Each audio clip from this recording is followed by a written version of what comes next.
Hello everyone, welcome back to the channel. Today, we're diving into a breaking and shocking development from the ongoing war between Russia and Ukraine. Moscow's Crimea land bridge is gone, and chaos has erupted as Russian forces and civilians flee the peninsula, while fuel and supplies run dangerously low. The Crimea Bridge strikes again, and this time, it might have changed the course of the entire war. What we're seeing now could be one of the biggest setbacks Russia has ever faced since the invasion began. In the last few days, reports and footage have emerged showing massive explosions and strikes along the routes connecting Crimea to mainland Russia. These attacks have cut off vital supply lines that Russia heavily depends on. The land bridge, once seen as Moscow's lifeline to Crimea, is now in ruins. Without it, transporting fuel, weapons, and food has become nearly impossible. Russian soldiers are reportedly abandoning vehicles, and many are trying to escape by any means possible. The once celebrated route that linked Crimea to the Russian mainland has turned into a symbol of defeat. This situation is not just about losing infrastructure, it's about losing control. The land bridge was Russia's strategic backbone. It allowed Moscow to send reinforcements quickly and sustain its military presence in Crimea. But now, the bridge is useless. Ukraine's strikes have not only destroyed the physical structure, but have also shattered the morale of the Russian troops stationed there. Soldiers are said to be running out of ammunition and food, and many have started retreating towards Sevastopol and other safer zones.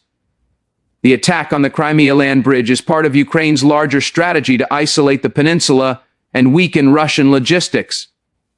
Ukraine's forces have been targeting depots, airfields, and transport routes for months.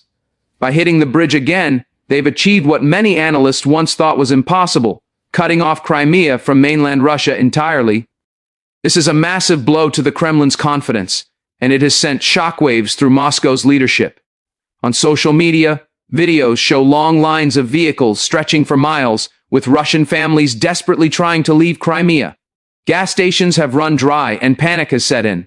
People are abandoning cars and walking along highways as explosions continue in the distance. These scenes are eerily similar to what happened in Kherson last year, when Russian troops were forced to retreat under heavy fire. But this time, it's happening in Crimea, a place that Russia has always claimed was untouchable. For years, the Kremlin has called the Crimea Bridge a symbol of unity between Russia and Crimea, something permanent and indestructible. President Vladimir Putin even drove across it himself to celebrate its opening, presenting it as one of his greatest achievements. But now, that symbol has been reduced to rubble. The destruction of the bridge is more than a physical loss. It's a humiliation that strikes at the heart of Putin's power narrative. Western intelligence agencies have confirmed that the recent attacks were highly precise and well-coordinated. Satellite images reveal multiple breaches along the bridge and surrounding routes. Fuel convoys were targeted with pinpoint accuracy, leading to massive fires and secondary explosions. Ukrainian officials haven't taken full responsibility, but their statements make it clear that these operations are part of a wider effort to reclaim Crimea and weaken Russia's control over the Black Sea. For Russia, the loss of the land bridge means serious logistical nightmares. Without it, supplying troops in Crimea becomes nearly impossible through normal routes. The only remaining options are sea transport across the Black Sea or airlift operations, both of which are risky and limited. The Russian Navy is already under pressure, with several ships damaged or sunk in earlier Ukrainian drone attacks. The air routes are constantly under threat from Ukrainian missiles and drones. Essentially, Crimea is becoming an island again, but this time it's surrounded by hostility and isolation. The situation on the ground has grown desperate. Reports say that fuel shortages have forced Russian tanks and trucks to stop moving altogether. Military convoys have been stranded, and supply depots are either destroyed or empty. Even communication lines are disrupted, making coordination nearly impossible. Russian soldiers stationed in the southern parts of Crimea are reportedly demoralized and confused, unsure whether help will ever arrive. Meanwhile, Ukrainian forces are celebrating what they see as a turning point. The morale on the Ukrainian side is sky high. They see this not just as a tactical victory, but as a sign that Crimea's liberation might finally be within reach. Ukrainian President Volodymyr Zelensky has stated that every meter of land regained from Russian occupation brings them closer to peace and justice. This event has ignited hope across Ukraine and among its allies in the West. Internationally, reactions have been intense. Western nations have praised Ukraine's persistence and precision, while Russian media struggles to control the narrative. Kremlin officials continue to deny the full extent of the damage, calling the situation under control, but images and videos tell a different story. Fires, black smoke, and collapsed sections of the bridge paint a grim picture that can't be hidden. Even Russian citizens are questioning how something so heavily guarded could be destroyed. Again, this also has economic consequences.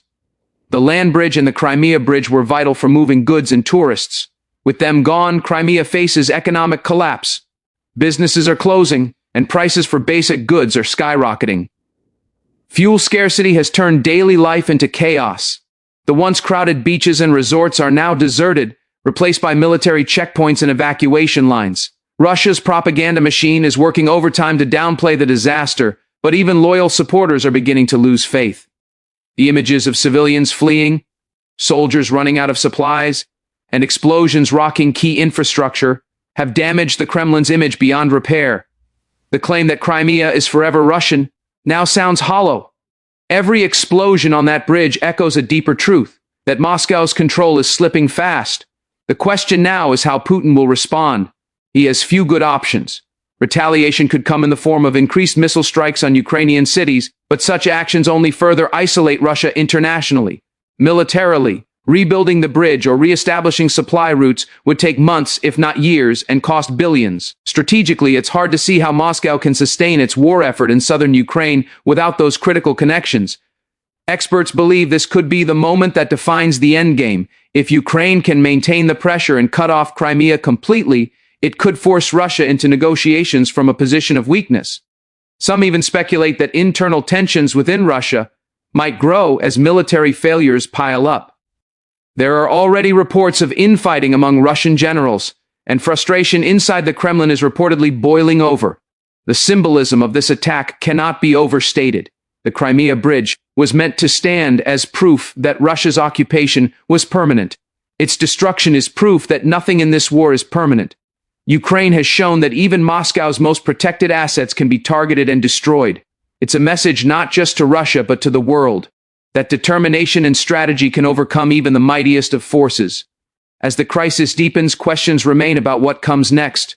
Will Ukraine push further into Crimea? Will Russia attempt to rebuild its roots, or will it prepare for retreat? One thing is certain, this moment marks a dramatic shift in the war's momentum. The images of fire and smoke rising over the bridge will go down in history as one of the defining moments of this conflict. While the world watches, the people of Crimea are caught in the middle, cut off, scared, and uncertain about the future.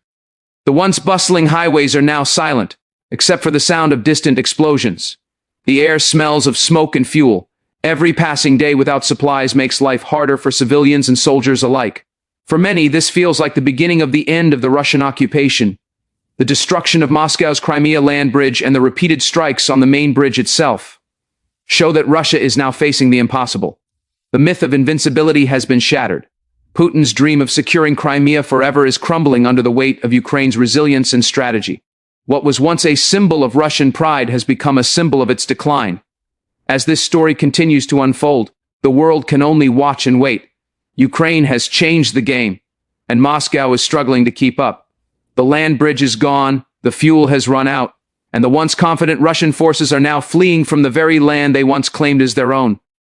The tides of war are shifting, and history is being written on the ashes of a bridge that once connected Crimea to Russia, but now connects the past to a future that Moscow never saw coming.